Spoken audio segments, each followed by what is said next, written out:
Dating in the US. A lot of men think that women in the US are super entitled. I'm in New York right now because I'm about to teach a seminar here this weekend with clients. It's going to be absolutely epic. And a lot of men in the US complain that women are so entitled and that they should become passport bros. That is absolute nonsense. Yes, there's obviously amazing women in different parts of the world. I'm not telling you that you can't do non-exclusive long distance. For sure, that's a possibility. But you don't have to leave this country. There's 150 million women in the US. 15 million women in your age group alone. If you can't find somebody here, going to Latin America or Eastern Europe or Asia for that matter, won't work, because what's going to happen then is you're going to end up with a 7 who will pussy whip you. That's exactly what's going to happen because you haven't understood frame. Truly so. Yes, you may think that all I need is more quality options. If you can't do it here, you're not going to be able to do it somewhere else.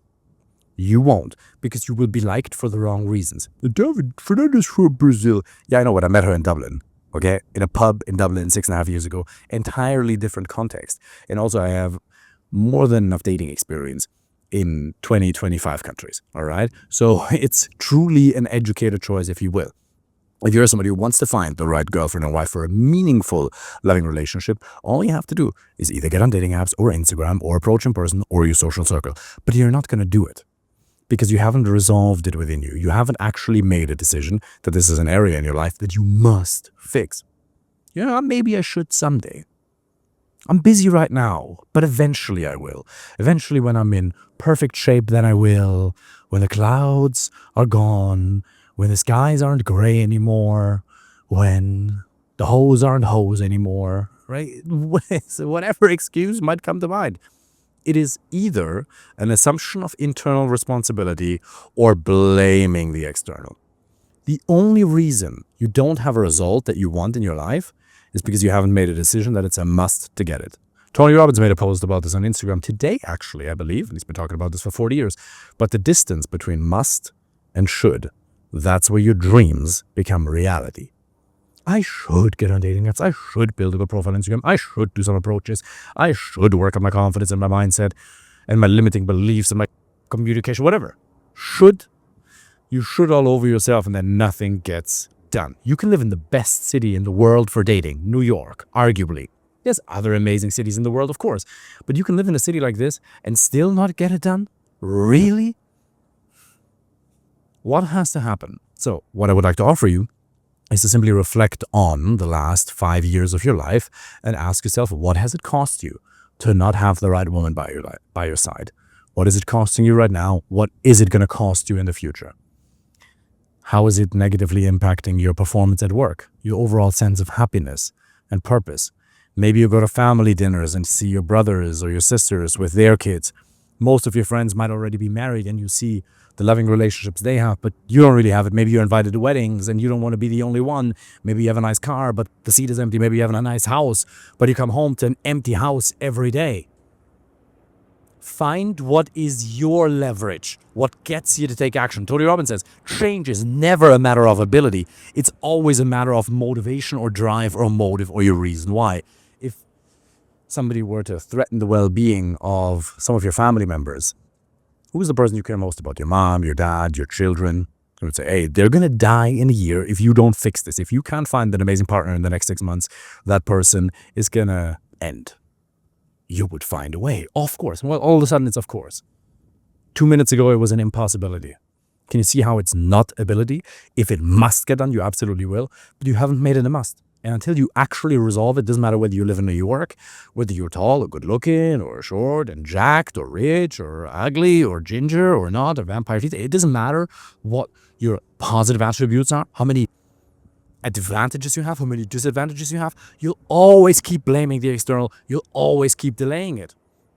And you know how fast time goes by. As we're getting older, as we're living life as adult men, time goes by so fast.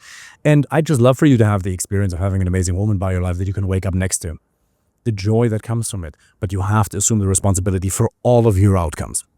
Every single one.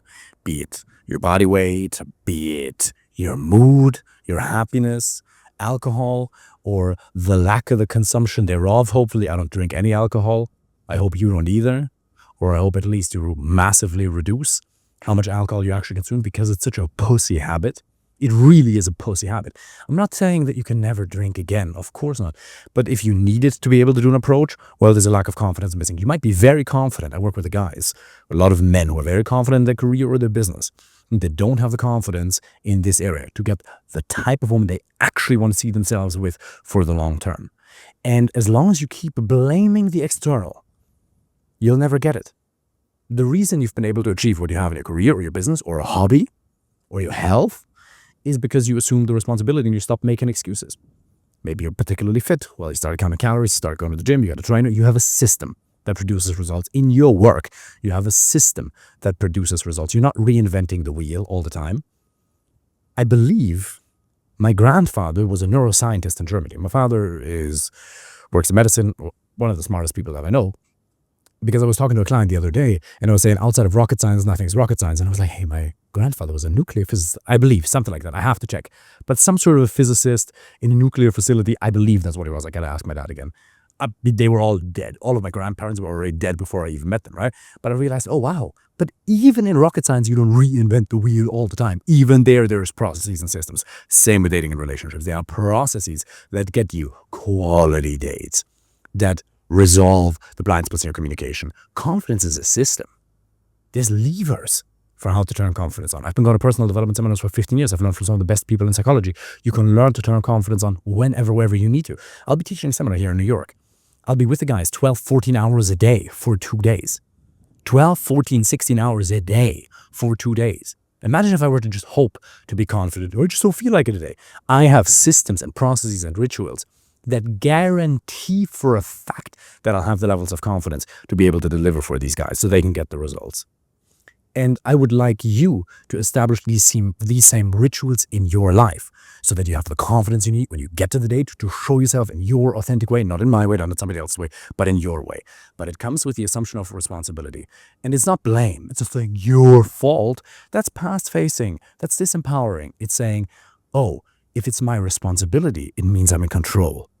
I want you to feel in control because we feel weak and like a little bitch when we feel like we're not in control. But when you realize you actually are in control, that's when you feel amazing. That's when you feel strong. That's when you can look whatever obstacle is right in the eye. You look at it and you walk right through it and you don't care. And all you have to do is simply ask yourself, what can I control right now? What else can I control right now? What else can I control right now? And you write a list of 20 things you can do right now to achieve this goal. I could get new pictures taken. I could spend time with quality male friends because that's going to boost my confidence. I could go do some approaches. I could build my Instagram. I could do XYZ. I could hire a coach. I could apply for a free initial consultation. I can listen to free content on the internet. There's so much you could do right now. And then just write that list, look at it, and that'll empower you. By the way, whenever you have an issue, a problem, write that list of 20 things you can do right now to fix it. So if you're a man who's crushing at your career or your business and you want to find the right girlfriend or wife, apply for a free initial consultation. Looking forward to speaking with you soon. Take care.